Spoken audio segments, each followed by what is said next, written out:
What's up YouTube? My name is Uncle Smokey, and this is Uncle Smokey Stock Trades. And before I start this video, I would like to say, I am not a financial advisor, and this is not financial advice. So please take what I say with a grain of salt, and do your own DD.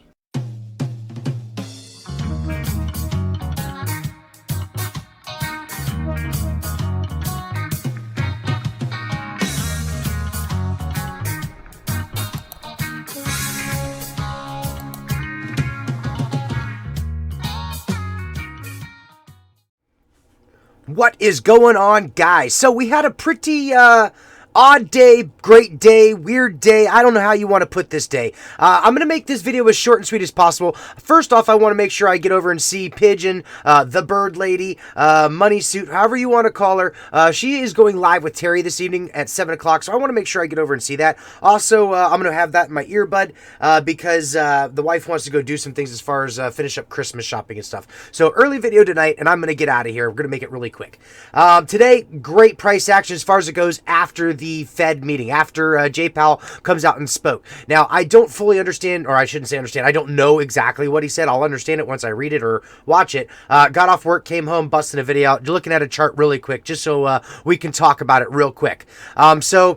Ultimately, it looks like we did have some short attacks in the early part of the day, but we're going to expect that with having a short report. Also, there may have been some sell-offs. We did see a brand new low today. We went as low as $2.76. Now, of course, we're going to mark that up as a new line of support because we bounced off of it relatively well. Now, again, that is also with Jay Powell coming out and speaking. I'm assuming what he said was not necessarily hawkish, maybe a little bit more dovish. Maybe it was just something that the market already had accounted for. Again, I don't really know, and I'll update further tomorrow. Speaking of which, I'm off tomorrow, so there may be a chance that I decide to go live. So be on the lookout for that. If I do decide to go live, I will, of course, post it Twitter, StockTwits, all the other good channels.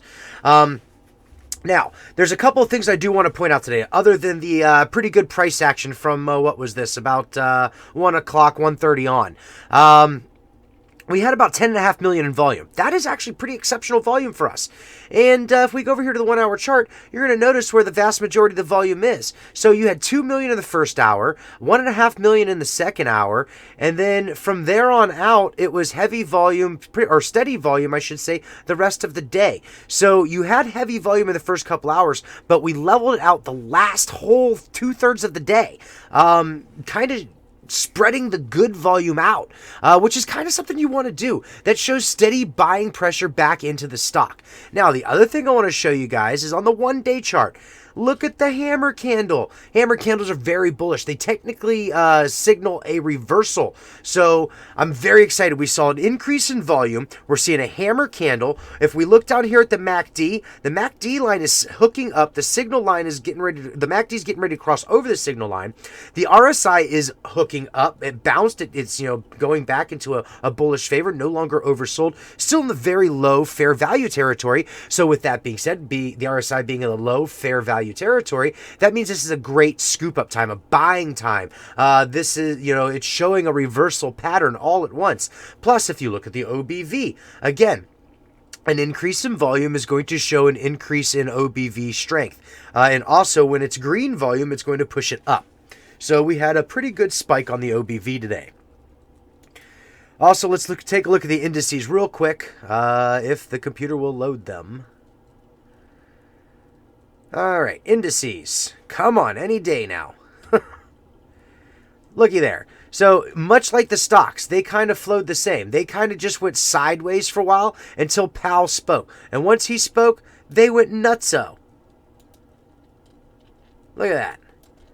Once Powell, look at that, big drop on the Dow, and then he comes out and starts talking, boom, there it is. And the VIX today, basically just terrible all day long. In fact, it dropped 12%. If anybody had the opportunity to short the VIX, today was the day. All right. The next thing I want to talk about really quick, hop over here, Ortex. So Ortex, for some reason, doesn't have any of this information up right now, and it is still live trading. It's after hours, but it's live trading, so Ortex does keep up to date on this stuff, and I'd be very curious to see what all of these numbers look like. Let's hit refresh. Let's see if there's anything there. Sorry, my internet is running very slow today. All right, so yeah, nothing. There's nothing there, but they are showing the current estimated short interest is 31.66 million shares, which is almost 14% of the free float. I did put my my morning briefing out this morning. It was quick and brief, but I got it out there. Utilization's at 90%. Cost to borrow is 2.25%. The days to cover has gone up, and that's all of the shares on loan to 4.42 days. And there is 42.23 million shares on loan, which is 18.25% of the free float. And they have been running the average numbers of days on loan up more and more and more, but it is currently showing 27.83 days. All right, and finally, Fintel. Check this out. Short squeeze score is moving up. Okay, fantastic. No shares available. That is as of 3 hours ago, guys. And they were playing with it all day long. And there's virtually nothing available from a leading prime brokerage, showing that the stock is getting tighter and tighter. It's not as easy to borrow. So here in the very near future, you're going to start seeing a lot of these numbers increase exponentially, I would believe. And they are showing that their short borrow free rate is NA because there is no shares available to borrow. They can't charge a fee. Now, do we have it? It is the 15th, and there is the data. So FINRA total volume today, again, coming in a little shy of the halfway point on how much volume is traded. Usually, they're about half. They're coming in a little under as of right now at 4.2 million in volume, and they are over half in short volume. We are not going to have any of this information as of yet. I didn't expect it, but I would expect for it to be pretty close to this 59 to 60 aggregate short volume ratio range. And again, this is just a gauge. This is not all of the exchanges. This is the hedge funds, the dark pools, and some of the options volume, the CBOE, and a couple of the smaller exchanges. That's not all of them. Just like with Ortex, it's not all of them. It's about 85% of the overall exchanges.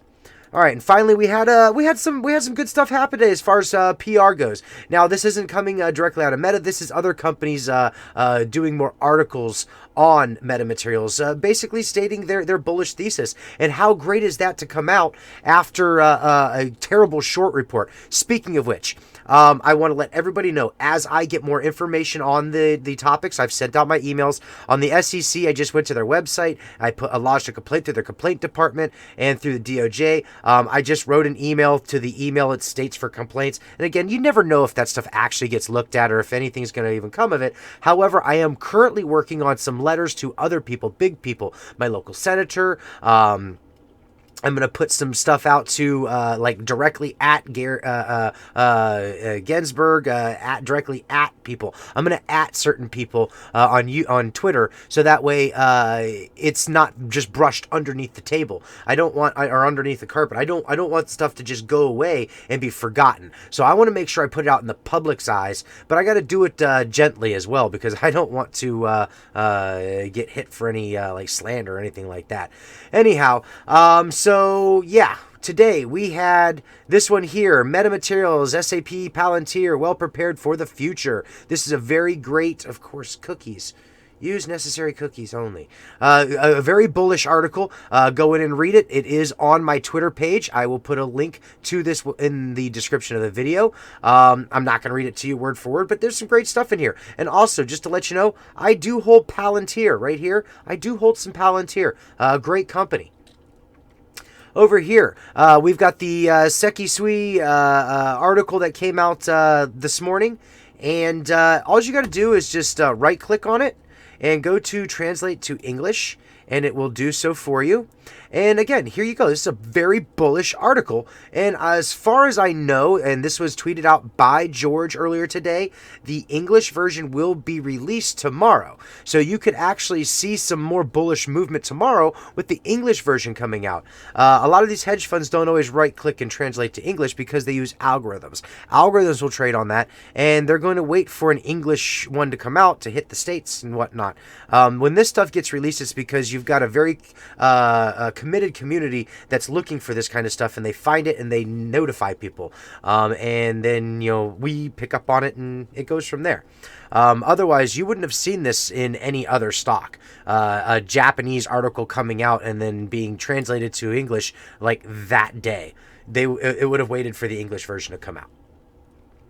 Okay, and then here we go. Finally, Nanotech Careers. Join our team. They put a tweet out earlier today. They are hiring. So, if you guys want to join the team of Nanotech, as well as MetaMaterials Inc., they're always hiring. They've got some great positions opened up. Just go into their careers and look for your prospects in your areas. Make sure you're qualified, of course. They're not going to want somebody who doesn't know how to do their science. They're not going to want me, a guy who sells lawnmowers, going in there trying to create these special security films. It wouldn't make much sense. I'm not saying everybody go out and apply to Nanotech. But if you're interested, they're hiring.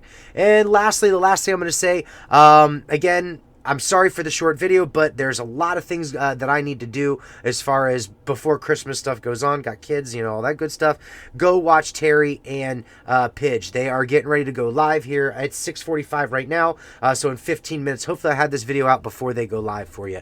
With that being said, like, subscribe, do what you got to do. Maybe I'll go live tomorrow, and we'll see. Peace.